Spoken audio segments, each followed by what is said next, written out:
Danas ćemo, dragi gledatelji, nešto više govoriti o utjecaju jaja na bolesne zglobove. Da li smijete konzumirati jaja ukoliko ima artritske promjene, koji su zdravstvene blagodati jaja, koji su nutritivne vrijednosti, sve ćete saznati u današnjoj emisiji. Ono što možemo reći, upale zglobova se najčešće događaju u koljenima, kukovima, ručnim zglobovima, ali i u malim zglobovima u tijelu, poput kralježnice. Najčešće napada zglobovnu hrskavicu, sinovijalnu opnu, pa onda okolne ligamente i tetive. I ono što smo svi itekako svjesni, u najvećem broju slučajeva osobe nakon 50. godine pa nadalje dobivaju razne artrotske promjene. A jaja su jedna od onih omiljenih namirnica koje veliki broj vas voli konzumirati, samo ne zna one pravilne informacije.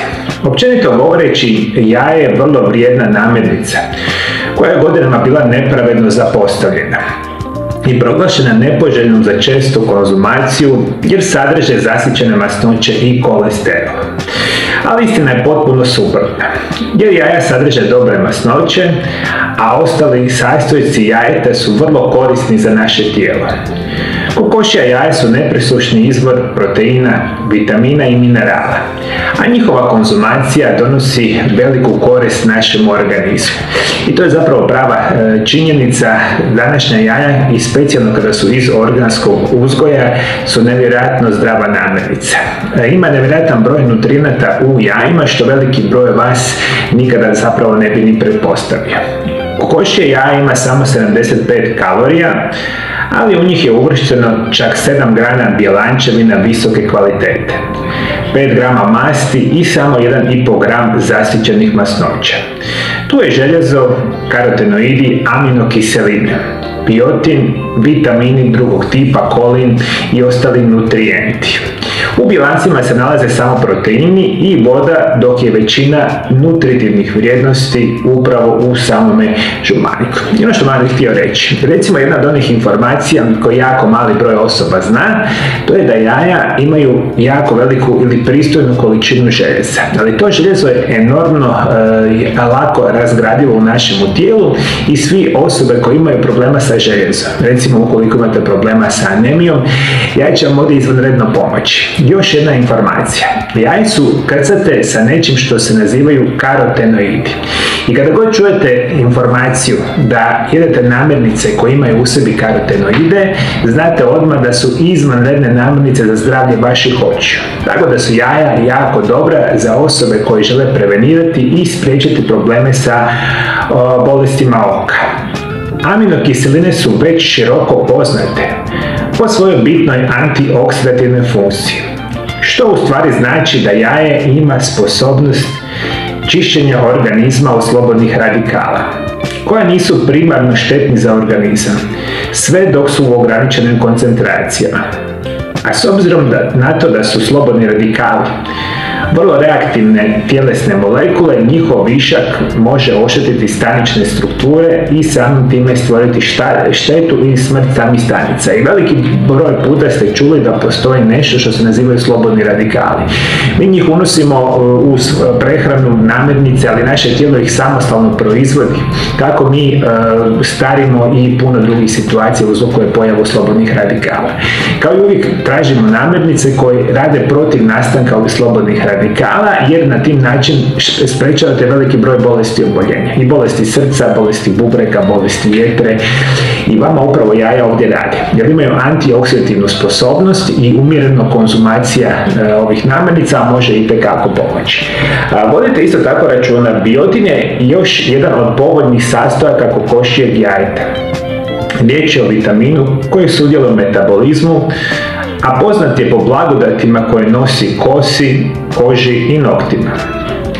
Biotin je zaslužan za sjajnu kosu, pa mnoge maske za kosu imaju jaje kao jedan od njihovih sastojaka. Još jedan jako bitan nutrijent se nalazi u našim jajima.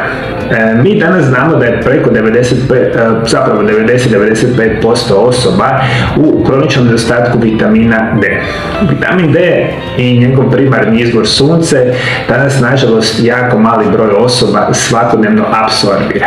I što je možda još gora situacija, mi vitamina D imamo u jako malom broju namirnica. Međutim, jedna od onih namirnica koje u sebi sadrži vitamin D biti će apsolutno jaje, što je izvanredna blagodat samih jaja. Još jedan jako bitan sastojak jaja se naziva kolin. To je esencijalni nutrijent kojeg se smatra važnim faktorom za dobro funkcioniranje mozga i jetre.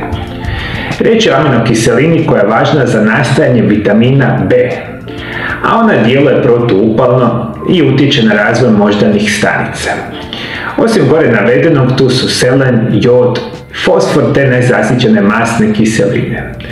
Selen je mineral koji štiti od razvoja autoimunih bolesti štitnjače, a smatra se jednim od prirodnih antioksidanaca. I vi kada koristite jaja, nećete vjerovati, djelujete protiv nastanka raka, jer imaju antikancerogena svojstva. I kada konzumirate jaja, ono čak potiču mršavljenje, jer su prirodno zasitne, imaju jako malu količinu kalorija i vi kada konzumirate jaja, biti ćete siti na dugi vremenski period i na taj način ćete dati šansu organizmu da prirodno smršavi. Aminokiseline u jajetu pomažu tijelu da lakše apsorbiraju proteine, pa je konzumacija jaja nakon vježbanja više nego poželjna. Jača imunološki sustav, jer vitamini i minerali, a posebice selen, pomažu organizmu u obrani od virusa i samih infekcija. Jedna od onih informacija koje vas godinama puni biti će kolesterol u jajima, a ja vam kažem ovako.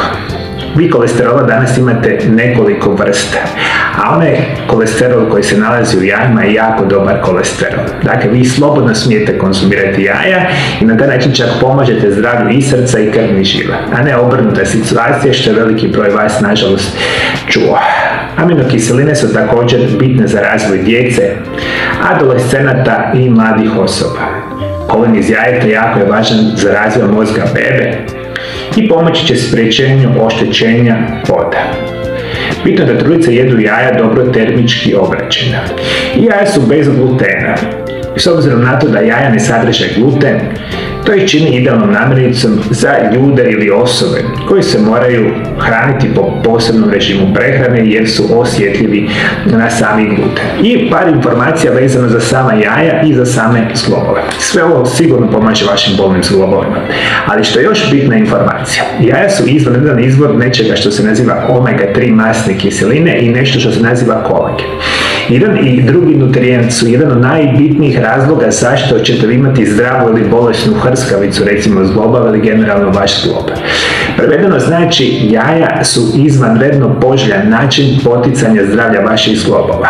I koliko vi zapravo jaja bi trebali konzumirati, prije svega ću vam preporučiti da smijete ih jesti praktično svaki dan, 2 do 3 dnevno. Ali većini osoba ću preporučiti jedete jaja 3 do 4 puta tjedno i recimo pojedite svaki dan 2 do 3 jaja. I biti ćete sretni, zadovoljni i prije svega zdravi. Još kada bi mogli naići na jaja koji su izvanrednog organskog uzgoja, jaja koji su hranjena travom, insektima, puštena vani, to je onda najbolji izvor jaja koji mi danas možemo konzumirati. Ako takva jaja imate i ako ih konzumirate, vaši zglobovi će biti zdravi, generalno ćete podržati vaše zdravlje. Moji dragi gledatelji, da li ste vi primijetili kakvu zdravstvenu blagodat redovito konzumiranja jaja? Pišite, komentirajte dolje ispod video zapisa. I vi imate veliki utjecaj na zdravlje osoba diljem svijeta. Ako podijelite ovaj video zapis sa svojim prijateljima, obitelji i pratiteljima preko društvenih mreža, pomožete širenju informacije o prirodnom načinu liječenja i ovakve bitne informacije će doći u sve kutke naše planete Zemlje, što će velikom broju osoba biti itekako od same koristi.